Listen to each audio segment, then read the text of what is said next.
nanti nggak bisa makan, nanti nggak punya pekerjaan, nanti nggak sukses dalam karir. Gitu juga udah nikah, nggak mau punya anak, takut mengganggu pekerjaan dan seterusnya dan seterusnya. Ini tahwif. Tapi giliran yang tidak halal tidak ada rasa takut. Udah nggak usah banyak mikir, lakukan aja kan gitu ya. Giliran yang mau halal ditakut-takutin. Baik setan dari jin maupun dari manusia bikin film tentang bahayanya pernikahan dini misalnya, bikin lagu bahayanya pernikahan dini, bikin syair, bikin statement, bikin apa segala macam untuk nakut-nakutin. Ini minal jinnati wan nas, dari jin dan manusia sama nakut-nakutin. Namanya juga setan. Gak usah didengar. Karena Allah Subhanahu wa taala udah menjamin, terus apalagi yang kurang setelah Allah? Bukankah kita bilang hasbunallah? Kalau udah bilang hasbunallah, terus kenapa masih kurang setelah Allah menjamin? Allah bilang, saya jamin deh. Tapi berarti belum hasbunallah. Aku kasih nih, nggak usah khawatir. Kamu pokoknya tahan aja. Bagi yang tahan, Allah menjamin rezekinya. Ya sih, cuman berarti belum hasbunallah. Kalau benar-benar hasbunallah, cukuplah Allah. Udah, saya yang lain nggak penting. Kalau Allah bilang ya, ya udah ya. Ini tahwif namanya. A'udzu billahi minasy syaithanir rajim.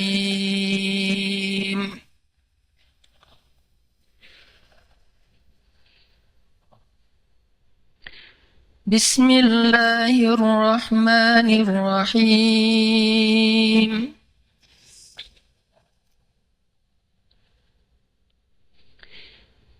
Alam tara anna Allah khalaqas samawati wal arda bil haqq.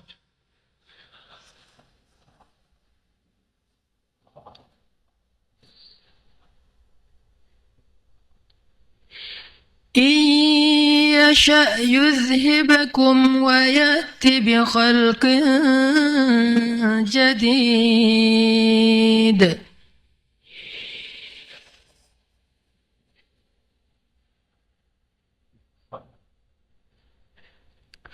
وما ذلك على الله بعزيز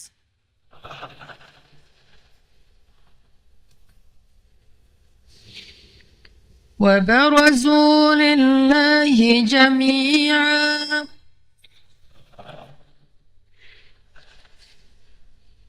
فقال الضعفاء للذين استكبروا إنا كنا لكم تبعا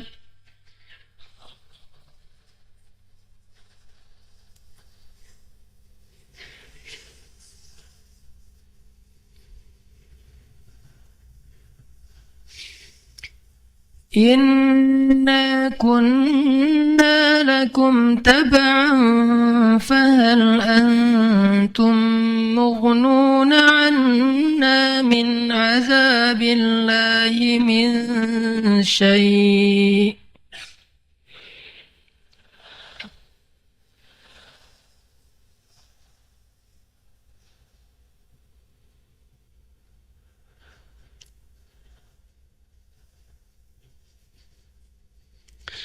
قالوا لو هدانا الله لهديناكم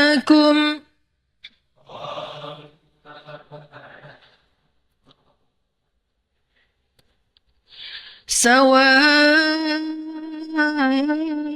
علينا أجزعنا أم صبرنا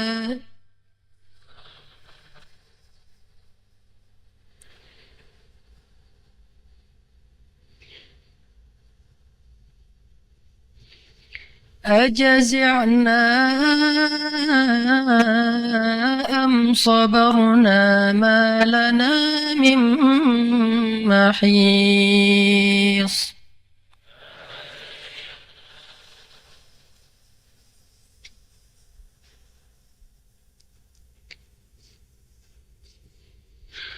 وقال الشيطان لما قضي الأمر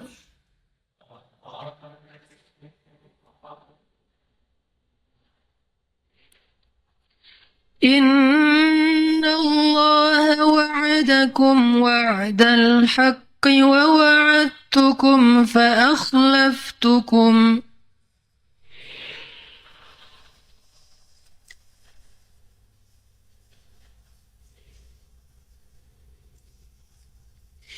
وما كان لي عليكم من سلطان إلا أن دعوتكم فاستجبتم لي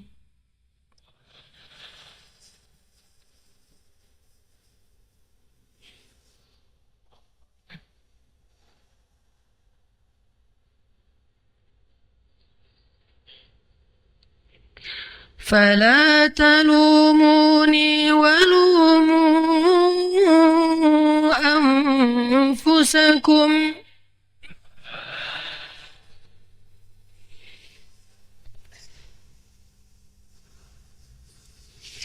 ما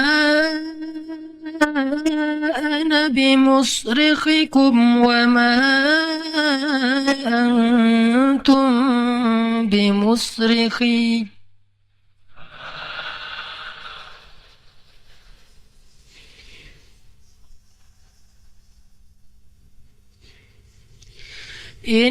إني كفرت بما أشركتمون من قبل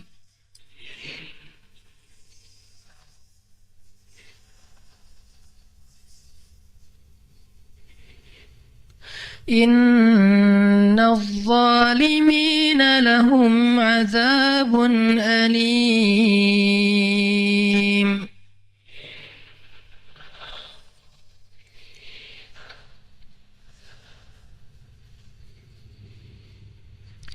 Coba teman-teman perhatikan terjemahnya. Tidakkah kamu memperhatikan bahwa sesungguhnya Allah telah menciptakan langit dan bumi dengan sebenar-benarnya? Jika Dia menghendaki, niscaya Dia membinasakan kalian dan mengganti kalian dengan makhluk yang baru. Dan yang demikian itu sekali-kali tidaklah sulit bagi Allah. Dan mereka semuanya di padang mahsyar akan berkumpul menghadap kehadiran Allah Subhanahu wa Ta'ala. Lalu berkatalah orang-orang yang lemah kepada orang-orang yang sombong, sesungguhnya dahulu kami adalah pengikut-pengikut kalian, maka dapatkah kalian menghindarkan kami dari azab Allah walaupun sedikit saja? Orang-orang yang sombong itu menjawab, seandainya Allah memberi petunjuk kepada kami, pasti kami dapat memberi petunjuk kepada kalian. Hari ini sama saja nasib kita. Apakah kita mengeluh atau kita bersabar? Sama sekali kita tidak akan memiliki jalan untuk melarikan diri. Dan berkatalah syaitan ketika perkara hisab telah diselesaikan, sesungguhnya Allah telah menjanjikan kepada kalian janji-janji yang benar. Dan aku juga telah menjanjikan kepada kalian, tetapi aku mengingkarinya. Sekali-kali tidak ada kekuasaan bagiku terhadap kalian, kecuali aku hanya menggoda kalian, tetapi kalian yang mematuhi seruanku. Oleh sebab itu janganlah kalian mencela aku hari ini, akan tetapi celalah diri kalian sendiri. Aku sekali-kali tidak dapat menolong kalian, dan kalian pun sekalipun tidak dapat menolongku. Sesungguhnya aku tidak membenarkan perbuatan kalian yang mempersekutukan aku dengan Allah sejak dahulu. Sesungguhnya orang-orang yang zalim itu mendapat siksaan yang pedih. Sadaqallahul azim. Teman-teman yang dirahmati Allah Subhanahu wa Ta'ala, saya tadi lupa bahwa pada malam ini insya Allah akan ada pertandingan Indonesia melawan Thailand, final AFF. Habis serius, lupa tadi soalnya. Jadi kita doakan mudah-mudahan tim Indonesia memperoleh kemenangan yang pertama, dan nanti di laga keduanya juga memperoleh kemenangan. Alhamdulillah kemarin selain doa kita agak-agak GR sih. Habis kita doain alhamdulillah menang kan ya. Doa anak-anak muda yang soleh insya Allah. Niat kita ngedoain tim Indonesia pertama memang ini jadi salah satu icon untuk menyatukan anak-anak muda secara positif. Yang kedua, mudah-mudahan seperti yang saya bilang kemarin, semakin banyak panggung-panggung anak muda yang diisi oleh anak-anak muda yang taat kepada Allah tapi berprestasi dan mampu mengkampanyekan dan menyuarakan nasib kaum muslimin di seluruh dunia. Sehingga makin berprestasi, insya Allah kampanyenya akan semakin terdengar lebih luas. Kedua, nanti insya Allah pas sholat isya kita akan lakukan qunut nazilah. Dan saya mengajak kepada masjid-masjid yang lain di seluruh Bandung, kalau perlu Indonesia, untuk melakukan qunut nazilah setidaknya selama 1 bulan penuh setiap waktu sholat atau sesuai dengan mazhab masing-masing, untuk mendoakan saudara-saudara kita di Aleppo, di Suriah, di Irak, di Palestina, di Myanmar. Dan secara fikih juga ini sudah keluar fatwa dari ulama internasional untuk melakukan qunut nazilah di setiap masjid. Dan kalau kita baca fikih qunut nazilah juga, semua ulama sepakat bahwa qunut nazilah ini masyru', arti masyru', dicontohkan oleh Nabi SAW dalam banyak hadis, dan juga dicontohkan oleh khalifah Khulafair Rasyidin seperti Umar bin Khattab, dicontohkan juga oleh seorang ulama hadis dari kalangan sahabat yaitu Abi Hurairah, dan banyak sekali hadis-hadis dengan derajat yang sahih baik Bukhari atau Muslim tentang masyru'nya dibolehkannya melaksanakan qunut nazilah. Dan bahkan para ulama berpendapat makmum harus mengikuti imam jika imamnya melakukan qunut nazilah, walaupun makmumnya tidak ada program nazilah. Misalnya makmum ini dari masjid atau dari suatu tempat yang memang dia tidak melakukan qunut nazilah, tapi begitu dia sholat bersama seorang imam yang qunut nazilah, maka dia juga mengikuti imam untuk mengangkat tangan dan mengaminkan qunut yang dibacakan oleh imam. Mudah-mudahan nanti isya kita bacakan qunut nazilah di rakaat terakhir ketika i'tidal, dan mudah-mudahan ini bisa kita istiqomahkan selama 1 bulan untuk saudara-saudara kita di luar negeri. Kita kembali kepada pembahasan kita tentang godaan-godaan setan. Kemarin kita membahas di antara godaan setan itu adalah sifat sombong. Dan kalimat yang paling jelas tentang sifat sombong ini adalah kalimat ana khairum min, saya lebih baik daripada dia. Ini yang harus kita hindari, teman-teman. Bahkan ketika kita melihat orang lain mungkin belum berhijrah, jangan mengatakan bahwa saya lebih baik daripada dia. Tetapi kita katakan perbuatan ini lebih baik daripada perbuatan itu. Ini beda nih. Antara mengatakan saya lebih baik daripada dia dengan mengatakan perbuatan ini lebih baik daripada itu, ini beda.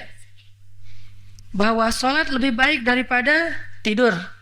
As-sholatu khairun minan naum. Itu bagus, bahkan harus kayak gitu. Tapi mengatakan saya, kebetulan kita alhamdulillah bangun untuk sholat, sementara teman kita ada yang tidur, saya lebih baik daripada dia, ini tidak dianjurkan. Tetapi sholat lebih baik daripada orang yang tidur, yang melaksanakan sholat itu lebih utama daripada tidak sholat, cuman saya, ini bahaya. Fala tuzakku anfusakum. Janganlah kalian mengkultuskan diri kalian, mensucikan atau menganggap diri kalian lebih baik. Apalagi kepada sesama muslim yang hanya berbeda pendapat dalam urusan fikih. Ini kepada orang yang mungkin belum hijrah aja, belum dapat hidayah pun, kita nggak mengatakan kita lebih baik, tetapi kita mengatakan ini lebih baik. Karena kalau nggak mengatakan ini lebih baik, jadi pluralisme ya. Semuanya sama kan, jadi bingung nih. Nggak boleh kita bilang semuanya sama. Inna dina indallahil Islam, wa may yabtaghi ghairal Islam dinan falai yuqbal min. Cuman tidak boleh kita mengklaim diri kita lebih baik daripada orang lain, seolah-olah diri kita ini udah pasti masuk surga, yang lain pasti masuk neraka. Tidak ada yang tahu itu sampai akhir hayatnya. Bisa jadi seseorang yang selama hidupnya beramal dengan amal ahli surga, sampai jaraknya dengan surga itu hanya sejengkal saja atau sehasta, tetapi berlalulah ketetapan Allah yang lain bagi dia, sehingga dia mati dalam keadaan su'ul khatimah. Meninggalnya dalam keadaan musyrik. Kayak gimana musyrik? Sebelum dia meninggal, dia sakit keras, lalu dia tidak sabar, datanglah dia ke dukun. Setelah dia datang ke dukun, selama 40 hari, tidak diterima ibadahnya, dan dia juga belum bertaubat, meninggal pula dalam kondisi kayak gitu, maka jadilah dia ahli nar, penghuni api neraka. Padahal sepanjang hidupnya beribadah. Kan kita juga nggak tahu nasib kita kayak gimana. Mungkin sekarang, alhamdulillah nih, kita bersyukur. Jadi sering datang ke taklim, alhamdulillah. Mulai meninggalkan hal-hal yang syubhat dalam pekerjaan, alhamdulillah. Sudah rajin sholat berjamaah. Bahkan tidak pernah lagi tinggal sholat. Kalau jamaah mungkin tergantung, kadang-kadang lagi uzur, capek, atau sakit, atau di jalan. Tapi minimal tidak pernah lagi tinggal sholat. Dan ke masjid udah sering, dan seterusnya, dan seterusnya. Cuman bisakah kita menjamin akan kayak gini terus sampai akhir hayat? Tidak ada yang bisa menjamin. Sehingga ketika ada orang yang memuji Umar bin Khattab mengatakan, beruntung sekali engkau wahai Umar. Kenapa kata Umar? Karena engkau telah menjadi orang yang paling solih. Engkau orang yang paling adil. Engkau orang yang begini. Disebutkan kelebihan-kelebihan Umar bin Khattab. Umar hanya nanya satu. Apakah kamu tahu bagaimana nasib saya nanti di akhir hayat? Apakah kamu bisa menjamin saya akan kayak gini terus sampai akhir hayat? Kata dia, tidak ada yang bisa menjamin. Saya juga, kata Umar, masih khawatir. Saya khawatir di akhir hayat saya justru terbalik dari yang selama ini. Dan Nabi menjelaskan itu dengan hadis yang sahih. Bisa jadi dia udah rajin ibadah, pas akhir hayatnya Allah uji dengan sakit yang luar biasa. Bukankah sakit kematian itu tidak ada obatnya? Berobat ke dokter nggak sembuh-sembuh, terapi nggak ada perubahan. Terus selama mungkin sebulan, 2 bulan, setahun. Setelah setahun ada yang datang dari temannya bilang, itu ada orang pintar. Kalau kesana mah penyakit dipindahin ke binatang. Kamu maharnya murah, jauh lebih murah daripada biaya rumah sakit. Maharnya cuma 3 juta. Rumah sakit 1 malam 1,5 juta. Dan harus dirawat minimal sebulan misalnya. Udah aja datang ke sana. Tapi gimana pengobatannya? Udah nggak apa-apa lah. Yang penting sembuh aja dulu, ntar kan bisa taubat, kata dia. Akhirnya ini setan masuk di sini nih. Matilah dia dalam keadaan musyrik, dan mati dalam keadaan musyrik itu tidak akan diampuni. Nauzubillahi min dzalik. Kita nggak tahu kuat nggak kita dengan ujian kayak gitu nanti di akhir hayat. Mungkin kalau sekarang diuji, kalau sakitnya orang lain kita akan bilang bersabar. Tapi begitu kita yang diuji dengan sakit kayak gitu, emang kita akan kuat? Karena saya sudah banyak melihat orang-orang yang sakitnya luar biasa, kayak sakit kanker gitu. Udah kankernya kena di kepalanya, udah kena penyakit kanker, dalam masa pengobatan itu jatuh pula, terus tulang pundaknya patah lah gitu. Jadi ketika tulang pundaknya patah, menjalar sampai ke seluruh tubuh, sehingga lumpuh, udah kanker, lumpuh, miskin, terus tidak bisa dirawat di ruang, karena kalau dia pakai BPJS ternyata ada syarat-syarat tertentu, akhirnya dia harus rawat jalan, tidak rawat inap. Tinggalnya di pelosok Garut misalnya, kalau pulang balik seminggu sekali datang ke Bandung susah, tinggal di ruang-ruang di kayak basementnya rumah sakit, bahkan ada yang tinggal di pangkalan ojek. Apakah kita merasa bahwa kalau kita diuji dengan ujian itu kita akan sekuat dia? Orang-orang yang saya temui rata-rata orang yang luar biasa, kuat-kuat. Ketika Allah menguji mereka dengan sakit, mereka tidak mengeluh. Walaupun ada satu orang yang pernah saya temui, dia bilang, Ustaz doakan saya supaya meninggal aja daripada ngerepotin. Mungkin pernah tergelincir sedikit, tapi ketika diingatkan dia menangis dan beristighfar. Kita tidak tahu apakah kita bisa sekuat mereka. Sehingga belum bisa kita mengklaim bahwa diri kita lebih baik daripada orang lain. Tapi kita harus yakin bahwa perbuatan yang kita lakukan, yaitu ibadah, taklim, lebih baik daripada perbuatan sia-sia. Perbuatannya pasti lebih baik. Tapi kita belum tahu. Karena Allah lah yang tahu akhir dari kehidupan seseorang. Makanya kita selalu berdoa, husnul khotimah.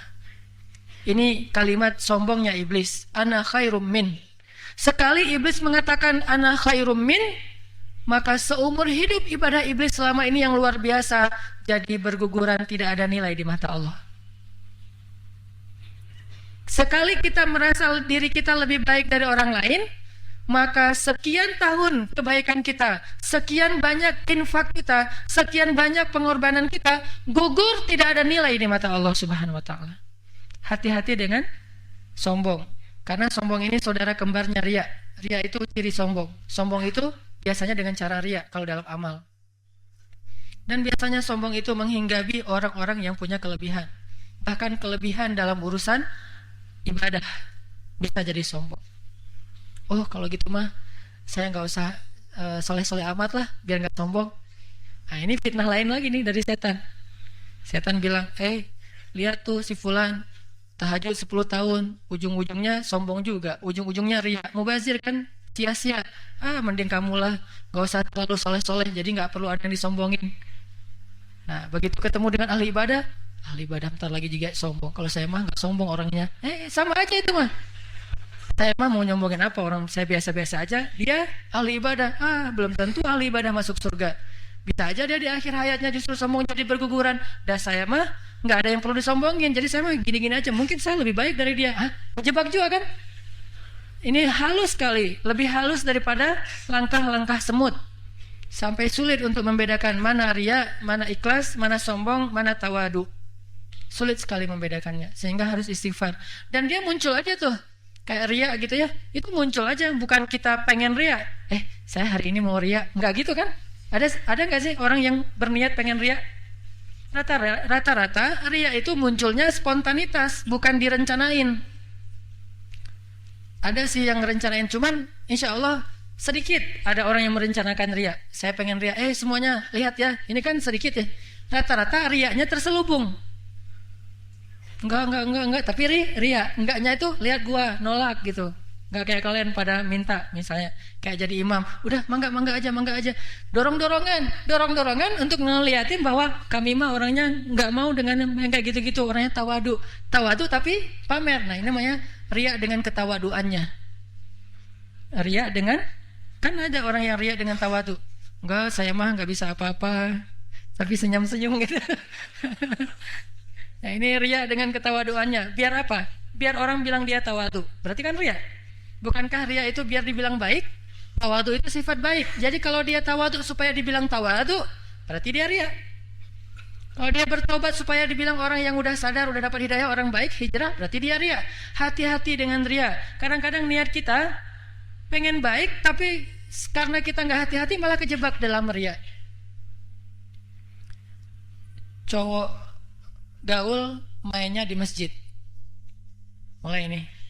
Niatnya apa? Niatnya pengen syiar, pengen nyemangatin orang ke masjid. Terus kita pakai baju itu. Cowok gaul itu mainnya di masjid. Kemana-mana, cowok gaul. Walaupun ketemunya banyaknya di mall, tapi pakai bajunya di. Nah ini beda tipis banget. Dan kita nggak boleh menjudge orang lain ya. Ini setiap materi ceramah jangan sampai kita jadikan bahan untuk menilai orang lain. Murni untuk muhasabah diri kita. Jangan-jangan kita dengan niat awalnya pengen untuk syiar malah terjebak dalam riya, bahwa kami lebih soleh, kami lebih taat, kami lebih apa segala macam. Ini yang harus kita hati-hati. Karena setan mainnya di situ. Dia kadang-kadang kalau kewalahan putus asa menghalangi kita taat, maka dia punya cara lain. Dibiarkan kita taat, malah kadang-kadang disupport gitu. Malam-malam dibangun, tahajud. Kok saya bangun malam ini? Nggak tahu benar nggak ya, ini setan ngebangunin kita buat tahajud. Tapi mungkin dia nggak bisa menghalangi kita untuk tahajud, udah digodain tetap aja bangun, maka dia akan mainnya, biarin aja dulu sampai dia pantas untuk riya. Tahajud satu malam 5 juz tilawah gitu. Wis, 1 rakaat setengah juz. Jadi 5 juz 10 rakaat ditutup dengan al-ikhlas misalnya. 5 juz setengah rakaat tilawah tuh. Begitu ada sholat qiyamul lail berjamaah 1 juz, teman-temannya bilang berapa ayat yang dibaca? 1 juz. Aduh, saya mah nggak biasa, 1 juz kepanjangan, nggak kuat. Kalau nggak kuat gimana? Apa-apa, untuk amatiran mah boleh sambil duduk lah gitu. Emang kamu kuat? Nggak tahu juga sih, cuman kalau sehari-hari biasanya 5 juz. Nah tuh, ini yang 1 juz. Kan di Bandung mah banyak masjid nih. Kalau Ramadan ada yang 1 juz. Bahkan kalau Masjid Habibur Rahman 3 juz ya. Kalau 10 malam terakhir tuh semalamnya 3 juz. Nggak tahu kalau DT. Dulu awal-awal muncul Qiyamul Lail dan 10 terakhir itu itikaf dengan bacaan 1 juz tuh Habibur Rahman dulu. Awal-awal muncul. Kemudian alhamdulillah nular ke masjid-masjid yang lain walaupun rata-rata 1 juz. Semalam kok nggak itikaf di Al-Latif? Ya, sesekali saya pengen coba dia Habibur Rahman. Mulai, kenapa? Ya di sana 3 juz. Ya kena kan? Bisa jadi awalnya nggak ada niat mau ria, tapi karena dipancing sama teman kita semalam di mana qiyamnya atau itikafnya di Habibur Rahman. Atau udah setiap tahun kayak gitu. Kalau itikaf enak loh di Bio Farma. Selain bacanya 1 juz, kemudian ada makannya terus apa, enak loh di Al-Latif, banyak ketemu teman-teman main, ternyata sekarang ikut itikaf, enak loh di TSB bisa sekalian jalan misalnya. Dia bilang, oh gitu ya, kalau kamu emang di mana itikafnya? Enggak, setiap tahun saya itikafnya di situ aja. Di mana? Di Habibur Rahman. Habibur Rahman itu udah identik dengan orang-orang yang kuat soal di situ teh. Mulai kan bisa aja kena ria. Ini halus banget.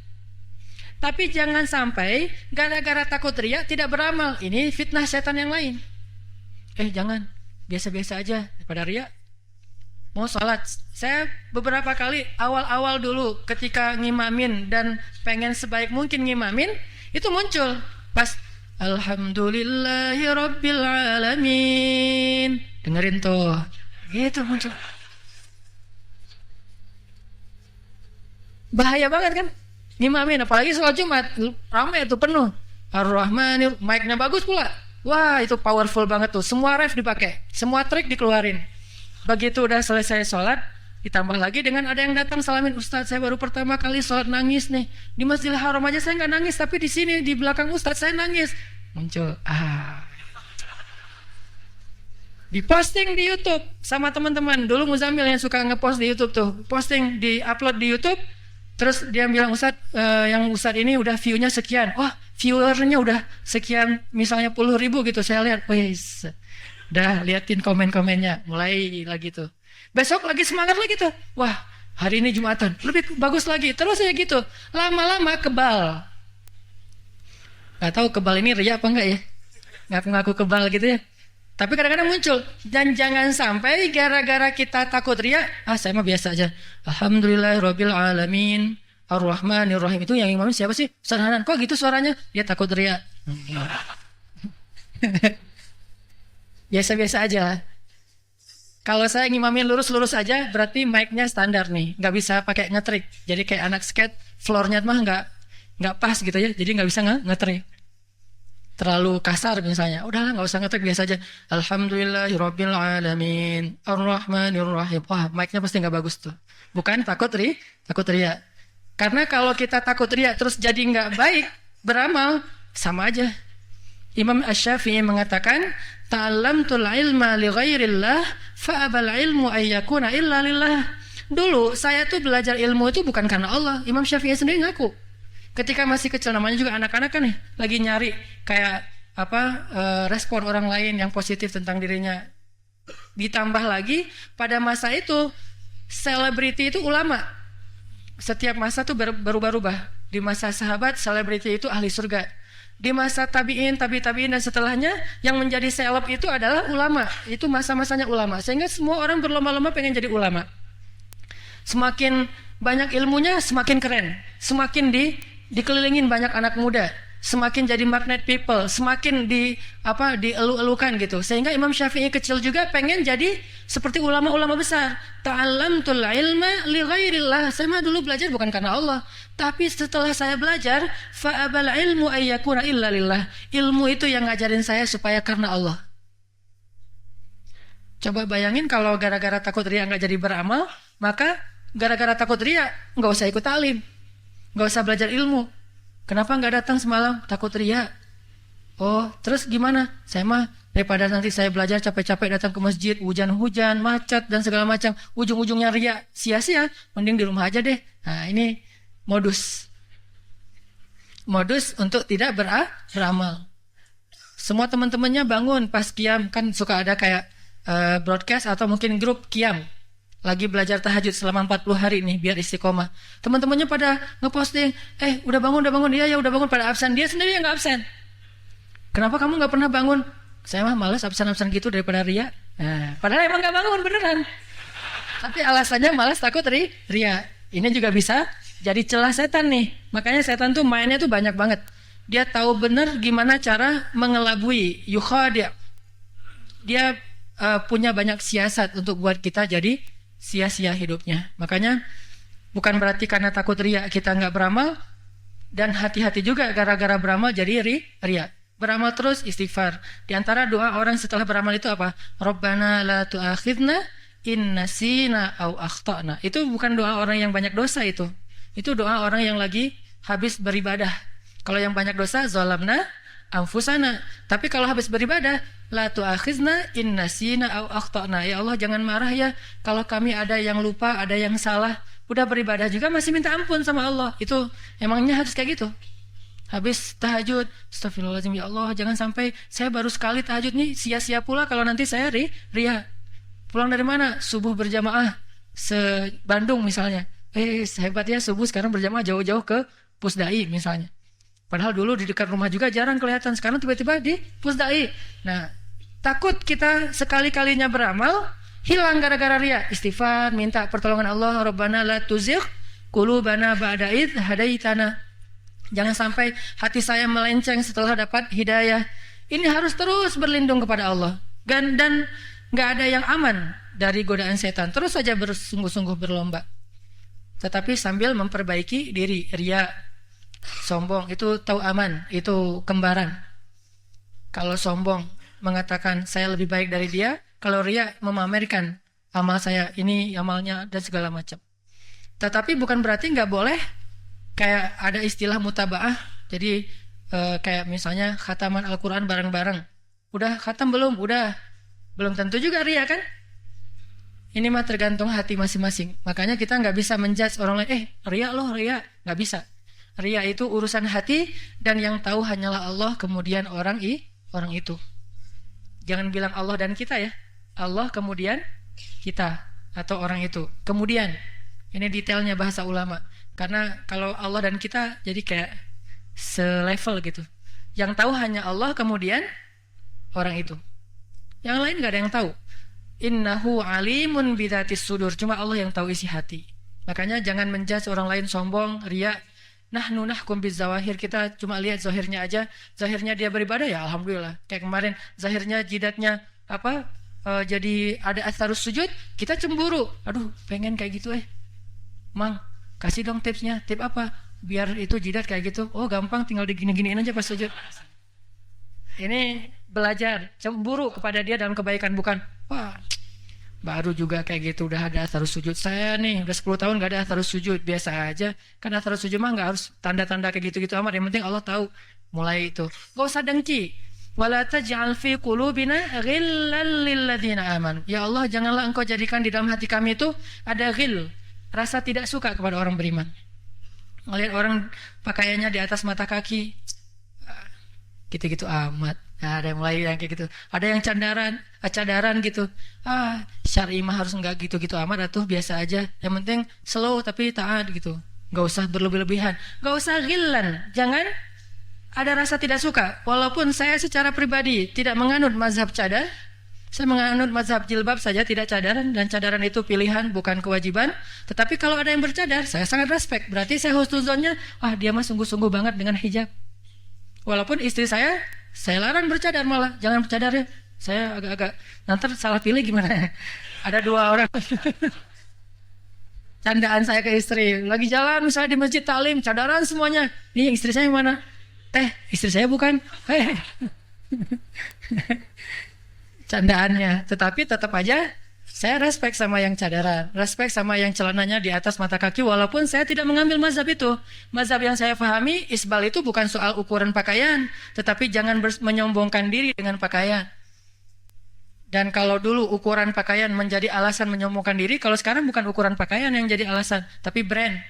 Kalau dia dengan brand-brand yang terkenal, kemudian merasa bahwa dia mampu beli yang mahal, itu isbal.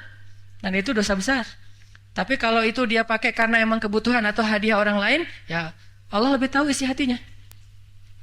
Ini halus banget mainnya nih, sehingga nggak perlu kita menjudge orang lain, cukup untuk muhasabah terhadap diri kita sendiri. Terus cara wisu syaitan yang lain, fitnah syaitan yang lain selain sombong itu ada namanya takhwif. Ada namanya takhwif. Takhwif itu nakut-nakutin. Jadi kalau kita mau beramal, setan memperlihatkan atau mengingatkan kepada kita banyak resiko. Nanti beginilah, nanti begitulah, itu takhwif tuh. Sehingga kalau kita mau beramal muncul takhwif, rasa takut dengan resiko dalam amal-amal itu, pertama banyak ta'awuz, kedua istikharah, ketiga istisyarah. Pertama ta'awuz, kedua istikharah, minta petunjuk Allah. Ketiga istisyarah atau istifta, minta nasihat dari ulama. Kira-kira yang kita lakukan ini udah tepat belum? Jangan kita putuskan sendiri dulu, terutama pilihan yang besar dalam hidup kita. Kalau kita harus melakukan itu, kira-kira udah tepat belum? Jangan-jangan resiko itu muncul gara-gara kita kurang bijak dalam mengambil sebuah pilihan. Bukan karena Allah nggak nolong kita dalam kebaikan, tapi kita kurang tepat dalam memilih. Makanya pertama, ta'awuz, jangan sampai setan terlibat dalam pertimbangan kita. Kedua, istikharah, minta petunjuk Allah. Ketiga, istisyarah, minta nasihat dari ulama. Setelah yakin dengan istikharah dan istisyarah, maka lakukan saja, apapun resikonya. Karena resiko-resiko yang membuat kita gentar tadi itu takhwif dari setan. Kayak kita misalnya, saya nggak mau lagi dengan pekerjaan yang kayak gini, saya kurang tenang nih, atau ini kayaknya nggak halal nih. Tapi kita belum minta pendapat ulama, benar nggak sih pendapat kita nih, persepsi kita? Ya, akhirnya kita minta pendapat ulama. Setelah kita minta pendapat ulama, kalau dia bilang memang benar ini nggak halal, itu kan bahkan nggak perlu istikharah, udah pasti harus kayak gitu. Istikharah mah pilihan di antara dua hal yang sama-sama boleh. Kalau antara boleh dan tidak, nggak perlu istikharah, langsung aja minta ketetapan hati dari Allah untuk bisa meninggalkan. Kalau nanti setan bilang jangan sekarang, karena kalau sekarang kamu belum siap daripada kamu nggak bisa makan. Bukankah alasan orang yang ketika disuruh tinggalkan pekerjaan itu rata-rata adalah ini kami butuh untuk makan? Bahkan sampai jelas-jelas dosa, maaf. Orang yang kerjanya melakukan zina, di mana-mana prostitusi, ketika dibilang jangan ini dan segala macam, mereka bilang apa? Ya, Tuhan penyayang umatnya, gitu kan? Dia buat syair, seolah-olah Allah itu penyayang terhadap, kalimatnya salah lagi, umatnya. Allah tidak punya umat, Allah punya hamba, Nabi yang punya umat. Jadi kalimatnya aja udah keliru, nggak ngerti agama. Tapi dia bikin syair, seolah-olah dia membela hak-hak orang yang tadi berbuat dosa, yang dilarang untuk berbuat dosa. Kita melarang mereka berbuat dosa itu bukan karena kita cemburu, dia dapat untung besar, kita nggak dapat. Ngapain juga kita cemburu. Kasihan sama dia, setiap hari nambah dosa, nanti di akhirat kayak gimana nasibnya. Belum lagi kasihan keluarganya, anak-anaknya ngelihat ibunya kayak gitu, dan makan dari makanan yang tidak halal, kan kasihan nih. Tetapi tetap harus ada solusi yang alternatif, yang konkret dari orang-orang yang di sekelilingnya. Mungkin keluarganya, mungkin pemerintah. Tetap wali-walinya nih, kemana para wali laki-laki? Ngapain dapat warisan 2 kali lipat perempuan kalau nggak bertanggung jawab untuk memberikan nafkah? Nah, ini ada solusi konkret, tapi bukan berarti sebelum ada solusi konkret, ini boleh-boleh aja, nggak juga. Ini namanya takhwif. Terus saya makan apa? Terus kami makan apa? Dan seterusnya, dan seterusnya. Ini takhwif. Termasuk yang terlalu banyak pertimbangan, nggak akad-akad, takhwif. Kenapa belum akad? Daripada nggak bisa ngasih makan, Ustadz. Allah sendiri yang menjamin kalau kamu fuqara, asa ayyughniyahumullah. Fuqara loh, bukan masakin. Fuqara itu nggak punya apa-apa untuk dimakan. Asa ayyughniyahumullah. Allah yang akan mencukupkan mereka. So why, brother? Ayo akad atuh. Kita harus bikin sebuah aksi sekarang. Aksi akad nasional. Jadi gerakan akad massal. Semuanya harus berakad. Yang ikut terlibat dalam program itu wajib store fotokopi buku nikah paling lambat sebulan dari akad. Dari dari pendaftaran. Daftar hari ini, sebulan kemudian udah ada buku nikahnya. Kenapa? Takhwif, nanti nggak bisa makan, nanti nggak punya pekerjaan, nanti nggak sukses dalam karir. Gitu juga udah nikah, nggak mau punya anak, takut mengganggu pekerjaan, dan seterusnya. Ini takhwif. Tapi giliran yang tidak halal, tidak ada rasa takut. Udah nggak usah banyak mikir, lakukan aja, kan gitu ya. Giliran yang mau halal, ditakut-takutin. baik setan dari jin maupun dari manusia bikin film tentang bahayanya pernikahan dini misalnya, bikin lagu bahayanya pernikahan dini, bikin syair, bikin statement, bikin apa segala macam untuk nakut-nakutin. Ini minal jinnati wan nas, dari jin dan manusia sama nakut-nakutin. Namanya juga setan. Gak usah didengar.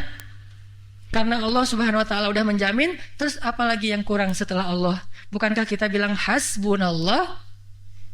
Kalau udah bilang hasbunallah, terus kenapa masih kurang setelah Allah menjamin? Allah bilang, saya jamin deh. Tapi berarti belum hasbunallah. Aku kasih nih, nggak usah khawatir. Kamu pokoknya taat aja. Bagi yang taat, Allah menjamin rezekinya. Ya sih, cuman berarti belum hasbunallah. Kalau benar-benar hasbunallah, cukuplah Allah. Udah, saya yang lain nggak penting. Kalau Allah bilang ya, ya udah ya. Ini takhwif namanya. Sehingga kalau kita mau beramal ditakut-takutin kayak gitu, ta'awuz, kemudian istikharah kalau perlu, dan intinya istisyarah. Baik, kita nanti lanjutkan setelah sholat isya. Dan tadi saya sampaikan, mari kita sholat isya dan ditutup dengan kunut nazilah. Bismillahirrahmanirrahim. Teman-teman yang dirahmati Allah, kalau teman-teman mau lebih dalam membahas tentang talbisul iblis, jadi judul pembahasan kita itu bisa juga diambil dari buku Talbisul Iblis kalau bahasa Arabnya. Kalau terjemahannya saya nggak tahu, tapi udah ada terjemahan kata teman-teman. Itu tentang sekian cara syaitan menggoda manusia. Atau nanti bisa juga baca tafsir surat An-Nas. Alladzi yuwaswisu fi sudurin nas. Coba baca tafsirnya. Salah satu tafsir yang mungkin cukup populer dan recommended, tafsir Ibnu Katsir. Nah, kalau teman-teman baca tafsir Ibnu Katsir, mudah-mudahan nanti ketemu di situ cara-cara iblis menggoda manusia. Ada banyak sekali, ada takhwif, ada tazyin, ada tamanni, ada macam-macam. Kalau nggak salah lebih dari 100 kalau di buku Talbisul Iblis. Sehingga dengan semakin kita banyak tahu cara setan menggoda manusia, kita bisa lebih waspada dan tidak terjebak. Walaupun tetap pada akhirnya kita harus menutup semua amal-amal kita dan hari kita dengan banyak istighfar dan bertaubat. Nabi aja beristighfar sehari 70 kali sampai 100 kali. Padahal Nabi bukan yang melakukan dosa besar. Nabi hanya beristighfar karena merasa belum memenuhi hak Allah. Walaupun beliau bukan orang yang berbuat dosa, maksum dari berbuat dosa, tetapi tetap beristighfar. Gimana kita yang tidak maksum? Nabi yang sudah dijaga dari setan yang menggoda Nabi itu sudah Allah hindarkan. Jadi nggak mungkin setan menggoda Nabi. Kalau Nabi melakukan kekeliruan, itu bukan Nabi melakukan kesalahan. Kelirunya karena beliau manusia. Dan kelirunya Nabi itu memang takdir Allah supaya kita bisa mencontoh beliau. Kalau kita keliru, gimana memperbaiki diri? Kayak Nabi misalnya, yang dulu saya pernah cerita, sholat lupa jadi 2 rakaat, harusnya 4 rakaat. Supaya kita kalau lupa, ada teladan untuk kita perbaiki diri. Nabi keliru dalam sikap beliau kepada Abdullah bin Umi Maktum. Atau Nabi keliru dalam sikap beliau kepada Aisyah, yang gara-gara pengen nyenengin Aisyah sama Hafsah, Nabi mengharamkan madu. Terus turun ayat yang menasihati Nabi supaya mengubah ucapannya. Nabi aja yang nggak berbuat dosa, tidak berbuat salah, hanya keliru saja, itu istighfar sehari 70 sampai 100 kali. Dan istighfar Nabi bukan zikir, bukan astagfirullah, tapi istighfar beliau tuh diiringi dengan rasa penyesalan dan taubat. Coba istighfar yang diiringi penyesalan, kira-kira 70 itu berat nggak tuh? Lumayan. Kalau istighfar zikir, kita mungkin bisa ratusan. Pas kita lihat itu cetekan itu, istighfar saya udah 2000. Ngalahin Nabi aja 70. Kita mah 7000. Astagfirullah. Atau ada yang la ilaha illallah gitu ya, sampai yang kedengaran cuma saking udah ahli banget nih dalam zikir gitu, sampai saking ahlinya gini-gini. Terus saya bawa anak laki-laki saya kan ke masjid gitu. Di masjidnya ada, habis sholat biasanya suka ada zikir-zikir gitu. Sampai anak saya pas pulang dia gitu-gitu. Gini-gini, ya teh. Kenapa ngikutin di masjid? Ternyata kalau dia pahami zikir itu harus geleng-geleng. Ini intinya, mungkin kalau istighfar, sekedar zikir, kita bisa lebih banyak dari Nabi. Tapi kalau di istighfar yang kayak Nabi, dibarengi rasa penyesalan, rasa bersalah, dan ingin bertobat, itu nggak gampang. Astagfirullahaladzim, dibarengi dengan rasa itu. Sekali doang butuh waktu. Apalagi sampai 70 kali. Berarti Nabi serius banget beristighfar. Sampai 70 kali dibarengi dengan rasa bersalah kepada Allah. Siapa lagi, apalagi kita. Emang kita siapa untuk tidak beristighfar seperti itu? Jadi bisa nanti, karena ini nggak akan selesai kalau kita bahas satu persatu, saya nge-link aja deh ke bukunya. Cari di toko buku. Buku judulnya Talbisul Iblis, atau mungkin nanti bisa tanya ke yang lain. Saya nggak tahu terjemahan bahasa Indonesianya. Saya cuma pernah dikasih tahu udah ada terjemahannya. Itu.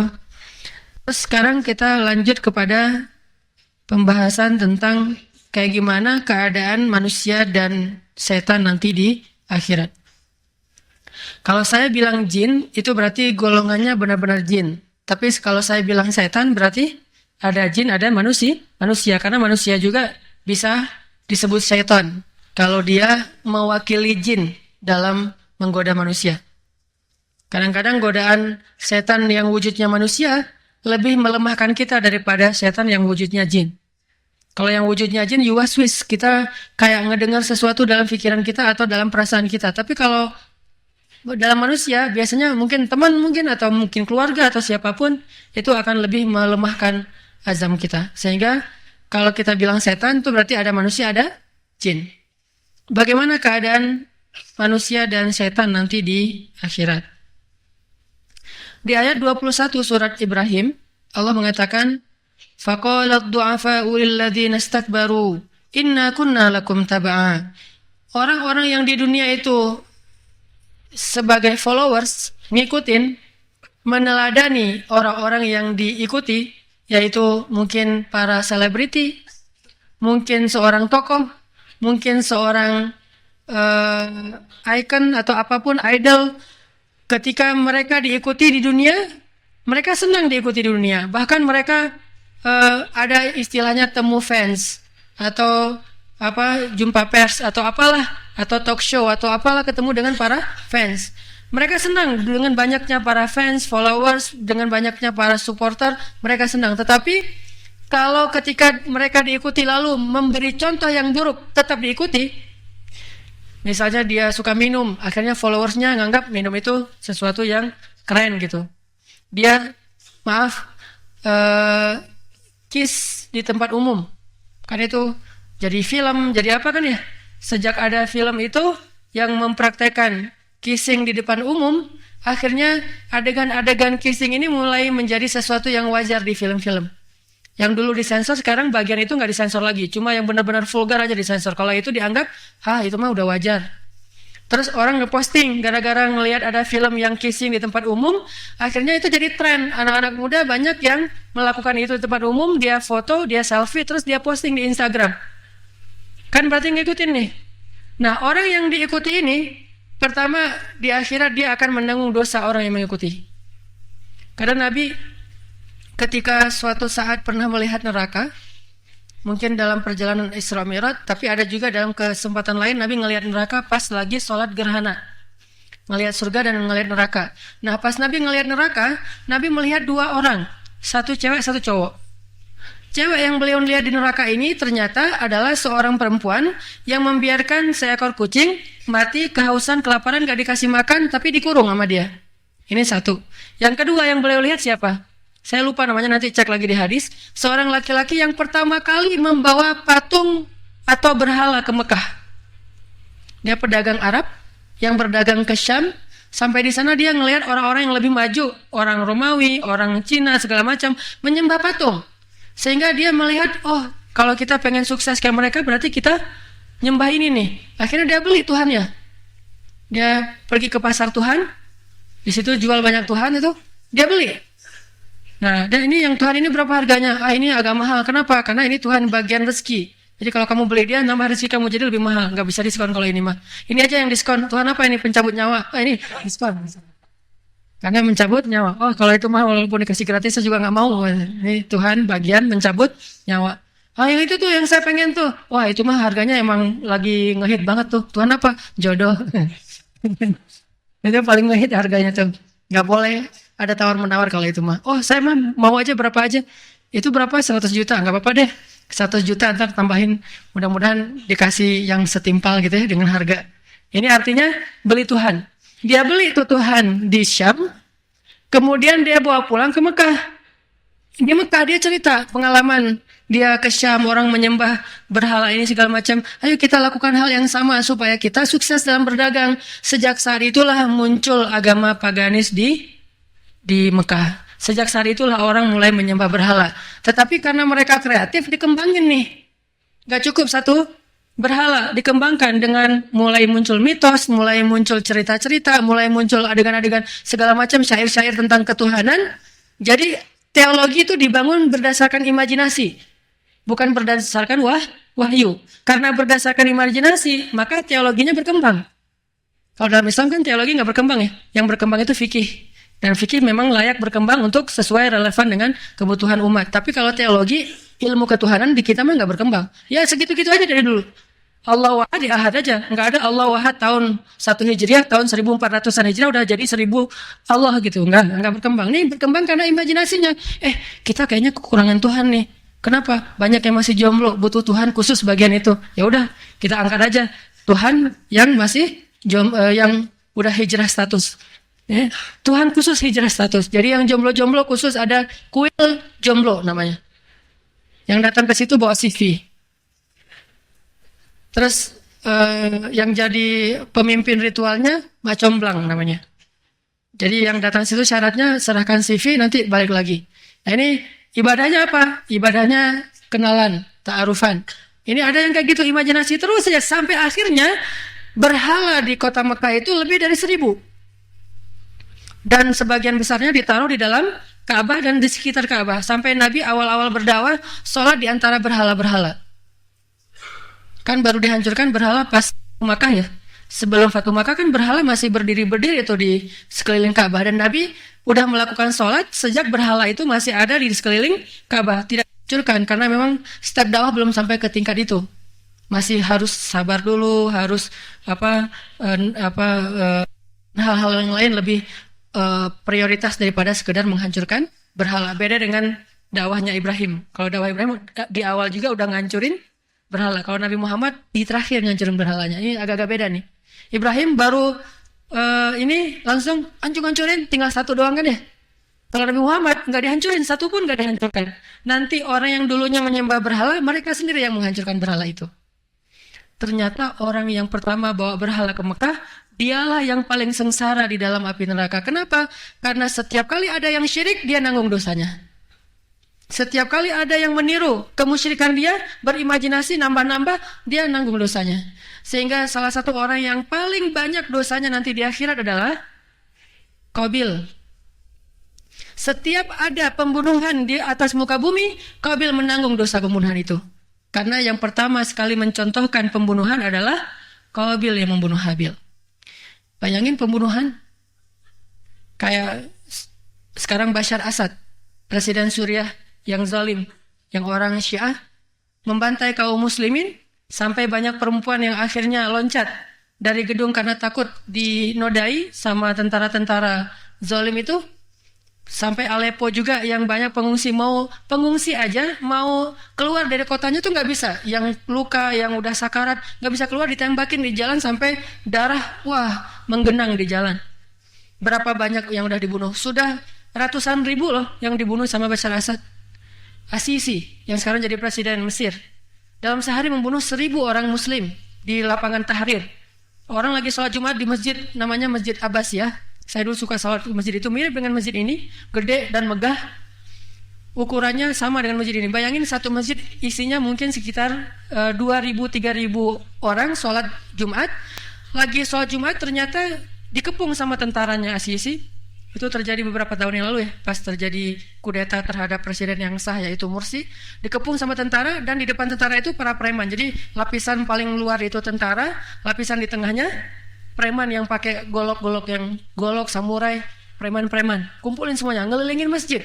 Begitu selesai sholat Jumat, orang keluar dari masjid, langsung dibacokin. Kalau bisa lolos dari preman, ditangkapin sama tentaranya. Semua dosa ini ditanggung oleh Qabil. Bayangin berapa banyak jumlah pembunuhan di muka bumi, maka Qabil ikut menanggung dosa-dosa orang yang membunuh karena meniru Qabil. Tetapi ketika nanti di akhirat orang-orang ini yang niru minta pertolongan kepada yang ditiru itu mengatakan, sama aja nasib kita sekarang, saya nggak bisa nolong kalian sama sekali. Berlepas tangan. Kita niru-niru gaya mereka. Ntar di akhirat, ngapain lo gini-gini? Emangnya gue, kan saya cuma gini doang sendiri, ngapain kalian tiru? Kan ayatnya gitu. Kami hanya menggoda, tetapi ngapain kalian taat? Maka fala talumuni walumu anfusakum. Jangan kalian mencela saya sekarang, cela diri kalian sendiri, kata mereka. Kayak gini, atau udah jam men, ya tauhid. Jadi sekarang mah tetap men, tapi tahu tauhid. Gak usah bilang tauhid juga, men aja udah. Kalau dulu kan gini atau gini, gak tahu yang kalau server kan gini tuh, gak tahu kalau ini apaan. Yang saya tahu ini sama ini doang. Nah sekarang bisa gini, bisa gini. Kitab satu kan coba Korea gitu deh. Nah ini yang niru-niru gini nih. Nanti di akhirat begitu dia, kita kan sama-sama gini bro. Udah bro-broan sekarang mah. Kita jalan sendiri-sendiri. Kamu sendiri, saya sendiri. Ma ana bimusrikikum wa ma antum bimusrikhi. Itu benar-benar ucapannya kayak gitu loh. Dan by the way itu pakai bahasa Arab. Gimana caranya Ustaz? Semua yang meninggal bisa bahasa Arab. Syarat bisa bahasa Arab meninggal. Karena bahasa di akhirat itu bahasa itu bukan bahasa Arab sebetulnya, bahasa akhirat yang dipakai sama orang Arab. Itu bahasa paling tua, bahasa surga, bahasa Al-Quran yang dipakai oleh orang Arab. Bahkan kalau teman-teman baca sejarah bahasa Arab itu diperbaiki grammarnya oleh Al-Quran loh. Sebelum turun Al-Quran, orang Arab udah punya grammar. Begitu turun Al-Quran, orang ahli bahasa Arab, para syair-syair Arab justru melihat bahwa grammar Al-Quran lebih bagus, lebih rapi daripada bahasa Arab. Sehingga akhirnya rujukan referensi pertama dalam grammar bahasa Arab itu Al-Quran. Jadi buku grammar yang paling tinggi itu kalau di bahasa Arab, kalau kita belajar sastra, itu Al-Quran nomor 1. Sehingga kalau ada kaidah grammar bahasa Arab yang bertentangan dengan Al-Quran, yang ini diperbaiki dengan Al-Quran.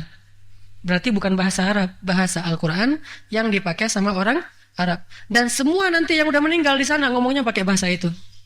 Jadi udah mulai ente aneh nih. Kalau sekarang kan habaib doang tuh. Ente mau kemana? Gitu. Oh aneh, mau makan kambing Kairo misalnya. Itu mah tuh khusus habaib yang keturunan Arab gitu. Kalau nanti semua orang Sunda juga bahasa Arab. Terus bahasa kita gimana? Udah aja lupa aja. Jadi nggak ada lagi istilah liar, ngahulang gitu ya.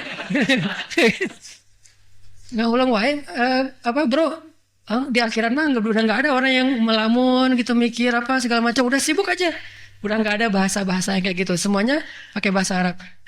Ente tafakur. Ngahulang gitu. Tafakur. Bahasa Arab gitu. Kalau di Arabin gitu. Islam. Apa itu? Enggak, lagi serak gitu. Oh, kira ini bahasa Arab. Kan bahasa Arab mah banyak ainnya. Apa? Serak. Oh, serak. Ternyata serak bahasa Arabnya adalah ya itu serak. Karena saking banyaknya ain. Ini yang terjadi di surga ya, di akhirat ketika orang saling menyalahkan, saling menuduh, saling menghujat, mereka bilang sawa'un alaina ajazi'na am sabarna ma lana min mahis. Sama aja sekarang nasib kita. Mau yang selebnya, mau followersnya, nasibnya sama. Tidak ada yang beda. Sama-sama akan diazab dan tidak ada jalan keluar. Yang lebih sakit lagi tuh, dulu setan atau baik jin atau manusia punya banyak janji, ikutin saya nanti saya yang nanggung dosa kamu. Kan suka gitu tuh. Sampai udah tenang aja, biar saya tanggung dosa kalian. Yang penting kalian lakuin aja. Mungkin di kantor dengan praktek-praktek nggak benernya. Udah kamu tanda tangan aja. Kalau kamu takut dosa, biar saya yang tanggung dosa. Ternyata nggak. Dia nanggung, orang itu juga nanggung. Dua-duanya nanggung. Nggak ada. Ini kamu bener ya nanggung dosa ya. Ya udah saya tanda tangan nih. Ntar di akhirat saya bilang aja ke Allah kamu yang nanggung. Nggak. Dua-duanya nanggung. seorang istri mau pakai jilbab gitu, suaminya bilang, mah, atau mama kan masih muda, nggak usah pakai jilbab, udah kayak ibu-ibu talim. Pak, kata Ustadz, ini mah wajib, kalau nggak pakai jilbab dosa. Wah, udahlah, papa yang tanggung dosanya, yang penting mama nggak usah duluan pakai jilbab. Papa jadi nggak bisa ngebedain mana mertua mana istri, cenah. Nah ini akhirnya dia bilang, benar ya, papa yang nanggung, benar. Papa yang nanggung ya dosanya, iya, papa yang nanggung. Berapa sih dosanya? Gampang lah itu mah, ntar bisa di ini. Ya. Akhirnya dia buka auratnya karena yang nanggung suami enggak. Tetap aja nanti pas di sana suaminya bilang, emang papa pernah ngomong kayak gitu? Ngomong gitu tuh ntar. Kan papa yang katanya mau nanggung dosa. Masa sih gitu. Cius kata si papa teh. Papa lupa ya? Bukankah hari ini tidak ada orang yang lupa sama sekali terhadap apa yang terjadi di dunia? Kenapa papa pura-pura lupa? Ma ana bi musrihikum wa ma antum bi musrikhi. Apaan tuh? bahasa Arab. Mama nggak tahu. Papa nggak bisa nolong mama nggak bisa nolong papa hari ini. Jadi kita jalan sendiri-sendiri. Baru dia mengatakan, aduhai seandainya saya bisa kembali ke dunia dan beramal soleh. Kalimat penyesalannya selalu di Al-Quran tuh, aduhai seandainya saya bisa kembali ke dunia. Makanya gak usah ikut-ikutan kepada sesuatu yang tidak Allah ridhoi. Walaupun di dunia kesannya kayak dia jadi teman kita, gara-gara kita ikut cara dia, kita jadi dekat sama dia, kita jadi temenan sama dia, kita jadi kayak satu geng sama dia. Enggak, itu mah cuma sementara doang. Berapa tahun sih bisa kayak gitu? Ntar ujung-ujung kita tiba-tiba kita dengar dia udah hijrah, tinggalin kita di belakang kan ya. Ada orang kayak gitu, awalnya dia yang ngajak orang mabuk, ngajak orang apa segala macam, tiba-tiba udah hijrah. Yang diajak masih bingung nih, ini gimana nih? Yang ngajak udah hijrah, udah dapat hidayah, udah ke masjid. Sedangkan yang diajak masih aja, saya mah udah nggak bisa ninggalin gara-gara dia sih. Gimana tuh coba kalau kayak gitu? Makanya harus banyak taubat dan ngajak orang yang dulu kita ajak kepada dosa, sekarang harus kita ajak lagi kepada Allah. Gimana dulu kita ngajak teman kita untuk lakuin dosa, sekarang tanggung jawab kita adalah ngajak dia untuk kembali kepada Allah. Soal dia kembali atau tidak, Allah yang menentukan. Yang penting kita memenuhi hak dia. Karena kita yang dulu bikin dia rusak, sekarang kita yang harus memperbaiki dia. Kan banyak orang yang kayak gitu tuh. Apalagi teman main, yang mungkin kita di antara teman-teman kita itu punya aura leader yang didengar gitu. Kalau kita bilang A, kalau kita bilang B. Akhirnya banyak orang yang ikutin kita. Dan waktu itu kita belum dapat hidayah, ngajak orang berbuat dosa. Sekarang tugas kita apa? Tanggung jawab tuh. Gara-gara kita mereka jadi berzina, gara-gara kita mereka jadi minum, gara-gara kita mereka jadi narkoba, gara-gara kita mungkin mereka pernah bunuh orang, gara-gara kita kan. Tapi saya nggak suruh bunuh, tapi kita yang ngajarin cara membunuh. Kita yang bikin dia bangga kalau udah bisa bunuh orang atau nyakitin orang. Berarti sekarang tugas kita, yuk kita dakwahin mereka. Soal Ustaz tapi dia belum bisa nerima. Ya udah, kita doakan terus, semoga suatu saat Allah beri dia hidayah. Seserius dulu kita ngajak dia buat dosa, harus lebih serius lagi untuk membawa dia kepada Allah Subhanahu wa Ta'ala. Karena nanti di akhirat itu akan saling tuduh menuduh loh. Kalau kita nggak bertanggung jawab, nanti kita memang nggak bisa menanggung dosa dia, tapi kita tetap nggak bisa nolong dia, tapi kita tetap menanggung dosa dia. Ini yang terjadi di akhirat. Ternyata iblis, jin, setan nggak akan mau tanggung jawab terhadap pilihan-pilihan salah kita selama di dunia. Makanya jangan ikut-ikutan. Ya ayyuhalladzina amanu taqullah wa kunu ma'as shadiqin. Cari orang soleh, ikutin dia. Kenapa? Nanti di akhirat orang soleh itu nolong kita. Teman yang kita ikutin di dunia, yang ngajak kita have fun, seru-seruan, itu di akhirat berlepas tangan loh dari kita. Akan berkhianat dan kita akan kecewa banget sama dia. Tapi orang soleh yang kita ikuti di dunia, nanti di akhirat sebelum dia masuk surga, dia nanya kita. Hadisnya gitu kan? Ya Allah, di mana saudara saya yang saya cintai karena engkau di dunia? Kata Allah, dia masuk neraka. Ya Allah, jangan biarkan dia masuk neraka karena saya mencintainya. Izinkan saya untuk menyelamatkannya dari api neraka. Kata Allah, carilah saudaramu dan selamatkan dia dari api neraka. Nah, orang-orang ini lagi ngantri, wajahnya tertunduk. Kalau bahasa surat Ali Imran itu, yauma tabyaddu wujuh wa taswaddu wujuh. Wajahnya hitam, tertunduk, hina, udah siap-siap mau disiksa. Lehernya diikat dengan rantai yang panjangnya berapa? Antara langit dan bumi, dimarah-marahin sama malaikat. Udah gini aja. Tiba-tiba ada malaikat datang, Mas, namanya ini ya? Iya Pak. Kata malaikatnya, benar kamu namanya itu? Benar, jangan bohong. Benar. Untung nggak pakai KTP ya. Ya lihat KTP-nya dulu. Nggak. Benar ya? Ya. Udah. Malaikat lepasin. Udah, kamu balik lagi aja. Kenapa nih? Saya nggak jadi nih. Jadi damai di tempat nih Pak. Ya.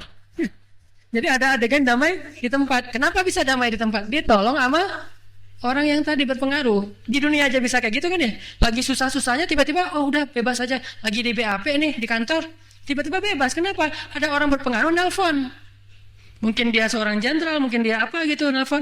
Itu ada ponakan saya, sepupu saya, saudara saya lagi di situ. Udah beresin, udah langsung ditutup kasusnya, udah pulang aja. Bisa gitu kan di dunia, apalagi di akhirat. Dan itu sangat kita butuhkan.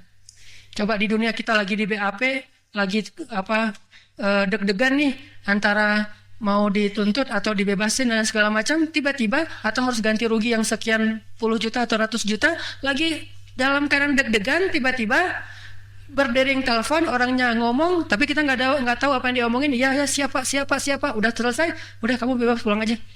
Udah hati-hati besok-besok ya mas, gitu-gitu. Malah tiba-tiba orangnya jadi baik sama kita. Coba di dunia aja kita sangat butuh itu, apalagi di akhirat. Tiba-tiba dilepas ikatan di rantai di lehernya, di kaki, di tangannya. Tiba-tiba malaikat-malaikat yang tadi memplototin dia tiba-tiba jadi baik. Enggak. Oh, kok gini ya? Dapat hidayah nih. Malaikat dapat hidayah. Akhirnya balik aja ke belakang. Tiba-tiba dari jauh dia ngelihat kayak kenal nih. Siapa ya? Ternyata Fulan misalnya. Ahlan wa sahlan, assalamualaikum, waalaikumsalam. Brother gitu. Oh ya ini. Sama nih gayanya. Oh sama-sama tauhid. Akhirnya pelukan gitu-gitu kan, salam Arab gitu kan ya. Kadang-kadang karena masih kaku, kejedok nggak apa-apa, brother. Kejedok nggak apa-apa, sesama brother. Udah ditolong keluar dari barisan orang ahli neraka, jadilah dia masuk surga bersama orang yang dicintai. Seseorang masuk surga bersama apa yang dicintai. Kalau kita mencintai ayat Al-Quran, kita masuk surga dengan ayat itu. Kalau kita mencintai Nabi, kita masuk surga dengan cinta kepada Nabi. Kalau kita mencintai ulama, kita masuk surga dengan ulama atau orang soleh. Itu yang layak kita ikutin. Kita jadi followersnya, kita setia kepada dia, kita sampai jatuh cinta kepada dia. Dan kata Nabi, kalau jatuh cinta kepada seorang muslim, katakan kepada dia, jangan diam-diam aja. Ngeliatin aja. Apa nih? Ngeliatin aja. Terus udah gitu, asal kita ngeliat, kita ngelirik dia. Ngeliatin terus, kenapa itu? Saya mah cinta sama dia. Wes. Tapi itu hanya berlaku untuk sesama jenis ya. Dan jangan bilang ini LGBT. Karena ini masyru' disunnahkan oleh Nabi, mencintai sesama muslim. Kalau cewek sama cewek, cowok sama cowok, jangan ukhti, aku mencintaimu karena Allah. Enggak, itu mah hanya untuk istri. Oh benar karena Allah, benar ya karena Allah. Ya, nanti saya tolong kamu di surga. Ya. Di neraka, salah. Di surga mah ngapain ditolong ya?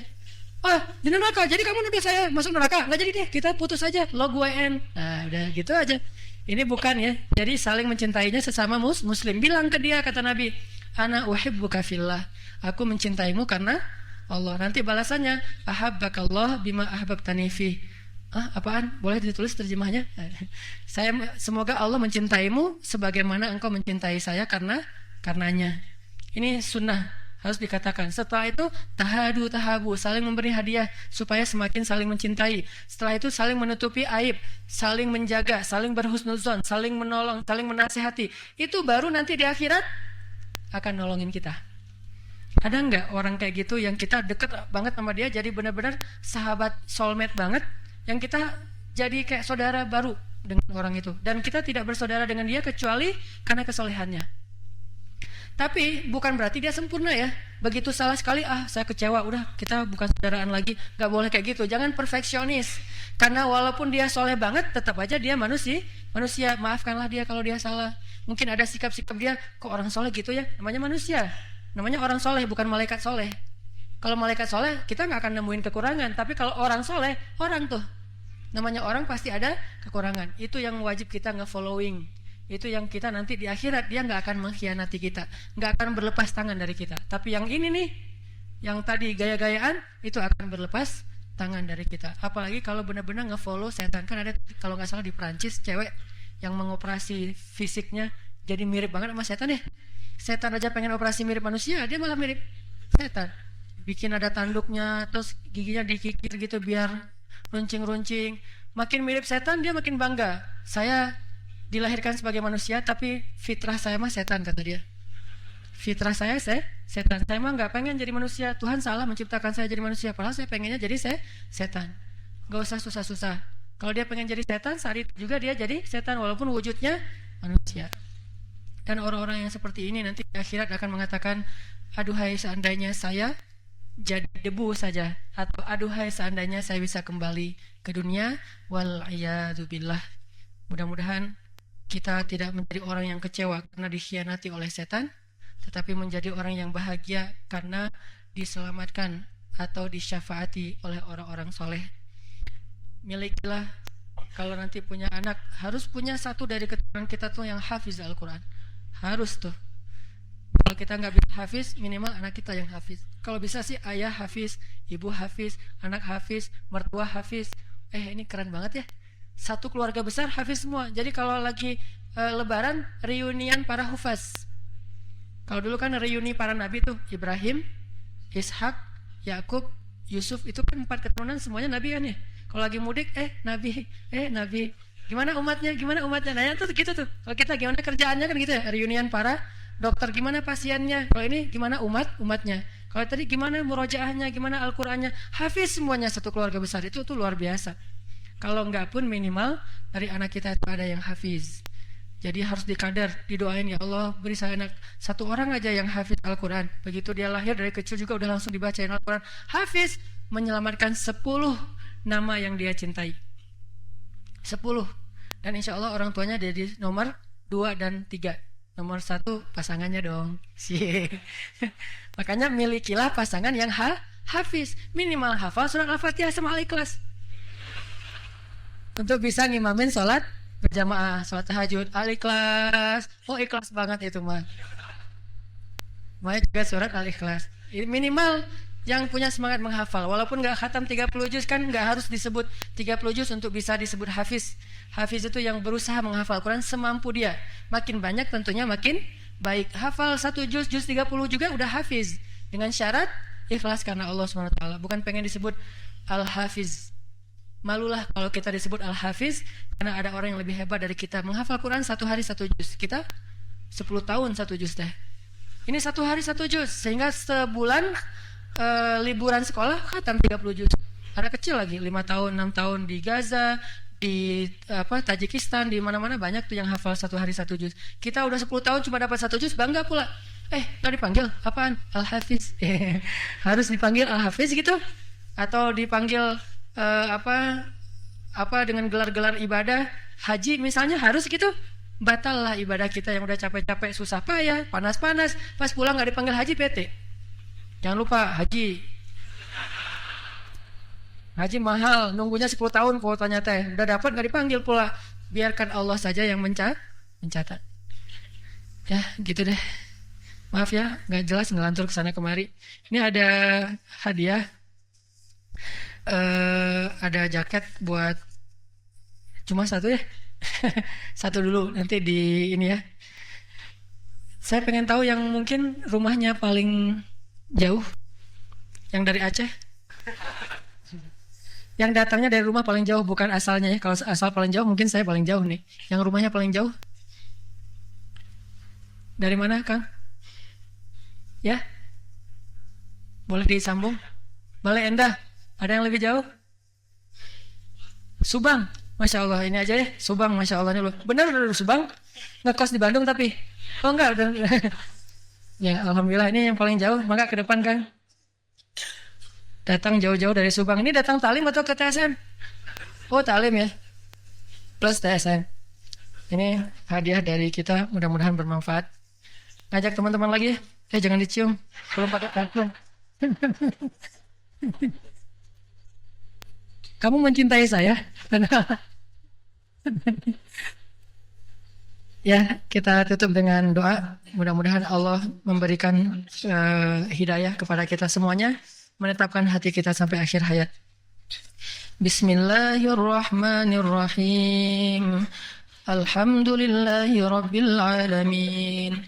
Allahumma antas salam wa minkas salam wa ilaika ya'udus salam. Fahayyina bis salam وأدخلنا الجنة دار السلام تباركت ربنا وتعاليت يا ذا الجلال والإكرام اللهم إليك أسلمنا وبك آمنا وعليك توكلنا وعليك توكلنا وعليك توكلنا وإليك أنابنا نعوذ بعزتك أن تضلنا أنت الحي الذي لا يموت والإنس والجن يموتون ربنا لا تزغ قلوبنا بعد إذ هديتنا لا تزغ قلوبنا بعد إذ هديتنا لا تزغ قلوبنا بعد إذ هديتنا وهب لنا من لدنك رحمة إنك أنت الوهاب اللهم يا مقلب القلوب يا مقلب القلوب يا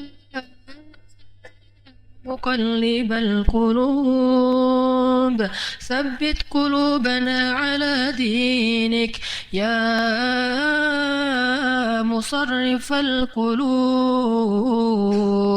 صرف قلوبنا إلى طاعتك اللهم حبب إلينا الإيمان وزينه في قلوبنا وكره إلينا الكفر والفسوق والعصيان واجعلنا من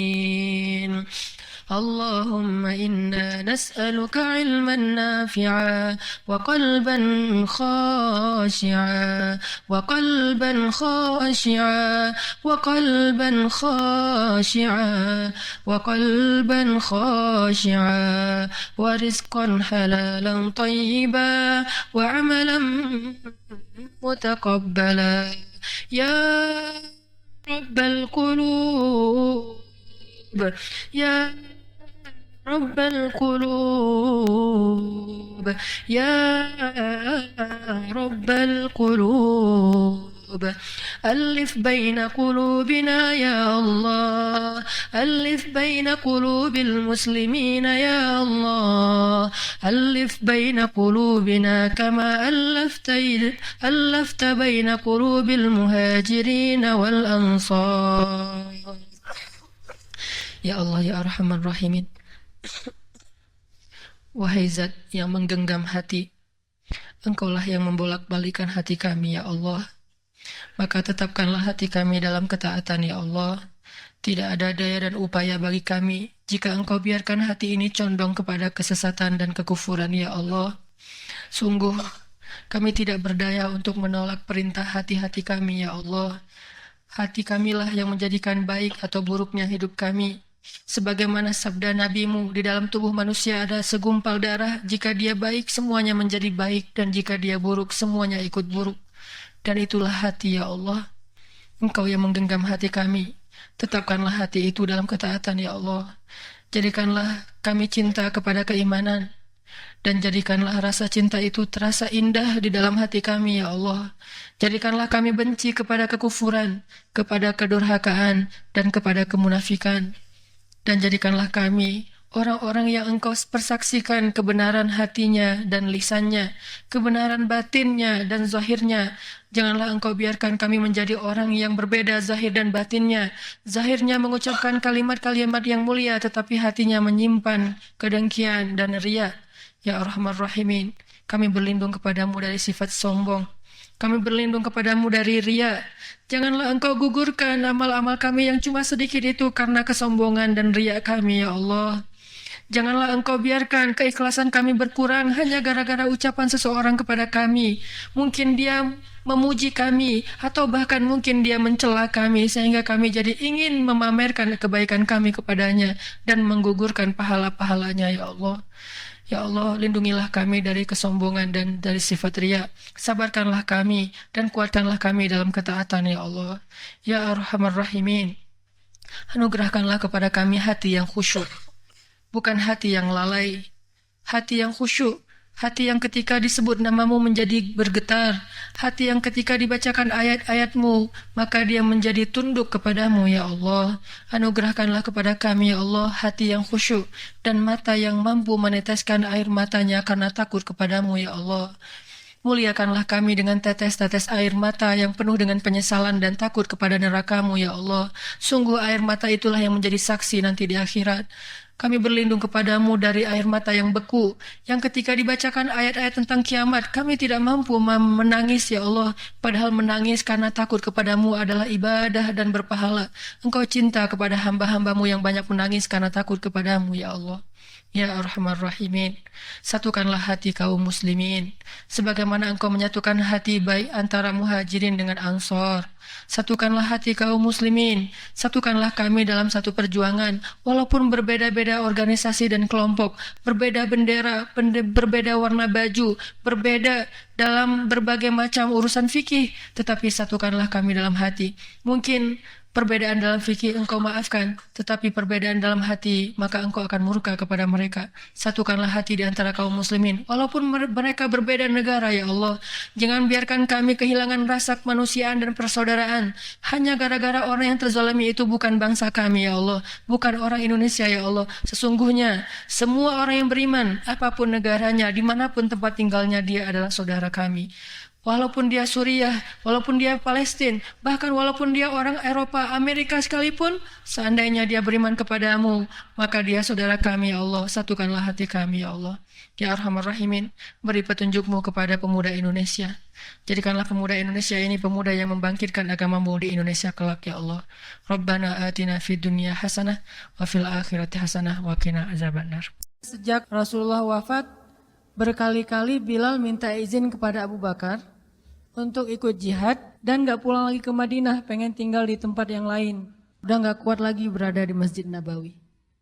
Karena orang yang dia cintai telah wafat.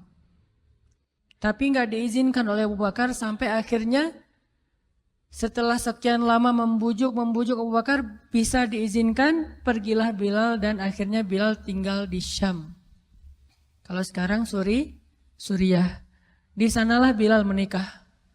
Jadi selama ini dia asik dengan cintanya kepada Rasulullah sehingga nggak sempat mikirin pernikahan. Baru berangkat ke Syam, sampai di Syam Bilal menikah di sana.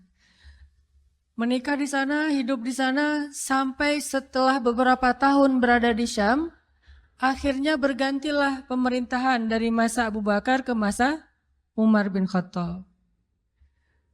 Setelah beberapa tahun di Syam, pada suatu malam Bilal menangis.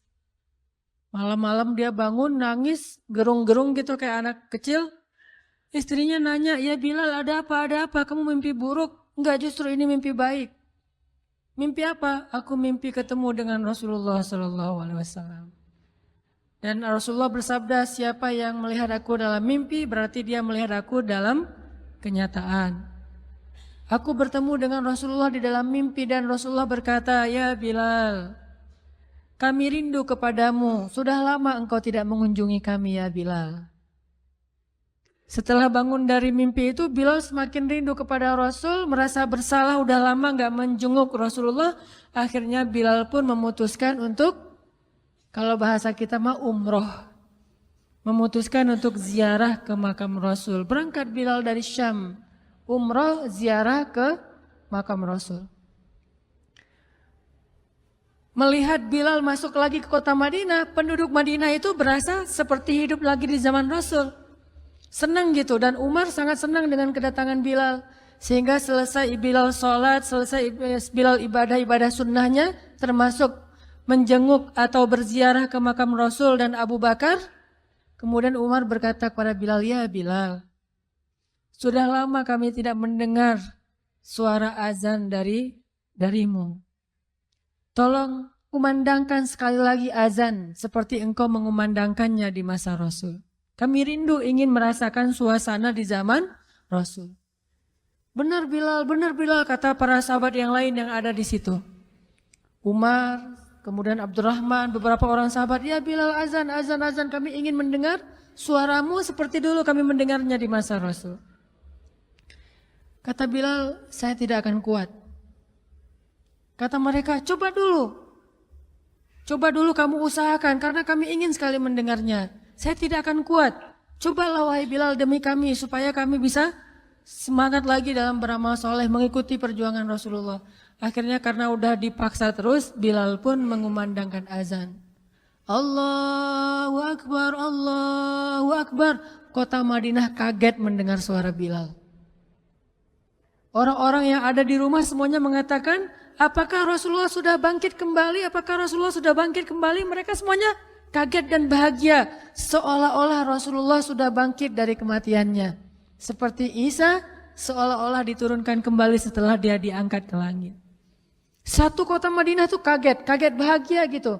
Kayak seorang ibu yang kehilangan anaknya tiba-tiba mendengar suara anaknya dari jarak dekat dan ingin dipeluk segera anaknya itu. Saking rindunya mereka kepada Rasulullah. Allahu Akbar, Allahu Akbar. Pasar yang tadinya ramai tiba-tiba sepi mendengar suara Bilal yang masih sayup-sayup. Asyhadu an la ilaha illallah. Semuanya berlari keluar dari tempat-tempat kerja mereka, dari pasarnya, dari rumahnya. Semuanya berlari ke masjid. Ingin memastikan apakah Rasulullah sudah dibangkitkan kembali. Bahagia semuanya. Apakah Rasulullah sudah dibangkitkan? Apakah Rasulullah sudah hidup lagi? Semuanya bertanya dengan pertanyaan yang sama. Asyhadu an la ilaha illallah. Semuanya semangat datang ke masjid, ngumpul, ramai banget. Kemudian ketika Bilal mengatakan, Asyhadu anna Muhammadar Rasulullah. Asyhadu anna. Gak sanggup lagi Bilal, berhenti di situ. Kemudian Bilal menangis dengan suara nangis yang luar biasa kerasnya. Lalu satu masjid menangis, lalu satu kota Madinah menangis. Sehingga para ulama mengatakan, tidak pernah kota Madinah menangis sedahsyat mereka menangis hari itu kecuali ketika Rasulullah wafat. Cuma 2 kali menangisnya kota Madinah paling dahsyat. 1 hari ketika Rasulullah wafat. 2 hari ketika Bilal kembali mengumandangkan azan dan mengucapkan asyhadu anna Muhammadar Rasulullah. Semuanya menangis. Semuanya merasa kehilangan Rasulullah. Semuanya merasa bahwa mereka ingin kembali di zaman ketika Rasulullah masih hidup. Lalu mereka bertanya setelah semuanya selesai menangis, ya Bilal, kenapa kamu tadi menangis? Kata Bilal, dulu biasanya kalau saya selesai mengumandangkan azan, saya akan datang ke hujrahnya Rasul. Hujrah Rasulullah itu kamarnya Rasul, rumah kecilnya Rasul. Selesai azan saya akan datang ke rumahnya Rasulullah dan memanggil, ya Rasulullah as-salah, as-salah. Rasulullah nggak keluar sampai mendengar suara Bilal memanggil beliau secara khusus. Udah selesai azan, Bilal manggil Rasul, ya Rasulullah as-salah, as-salah. Baru Rasulullah keluar dengan wajah berseri-seri. Sekarang bagaimana saya akan memanggil Rasulullah sedangkan Rasulullah sudah bersama kekasihnya yaitu Allah Subhanahu wa taala. Menangis lagi satu masjid, satu kota Madinah. Pokoknya hari itu adalah hari berkabung sekota Madinah. Hari menangisnya kota Madinah, saking rindunya mereka kepada Rasulullah. Bagaimana dengan kita ketika mendengar suara azan dan muazin mengucapkan nama Rasulullah Sallallahu Alaihi Wasallam? Di situ kelihatan apakah kita mencintai Rasulullah lebih dari apapun juga setelah Allah Subhanahu wa taala. Kalau tidak, fatarabbasu, hati-hati. Kalau tidak, fatarabbasu, tunggu aja. Na'udzubillah min dzalik, berarti masih ada kemunafikan dalam hati kita. Bagaimana kita, apakah hati kita merasa gemetar, bergetar ketika kita mendengar suara seseorang mengatakan Muhammad sallallahu alaihi wasallam, Rasulullah sallallahu alaihi wasallam. Apakah hati kita bergetar seperti bergetarnya hati seorang kekasih ketika mendengar suara kekasihnya, nama kekasihnya disebutkan?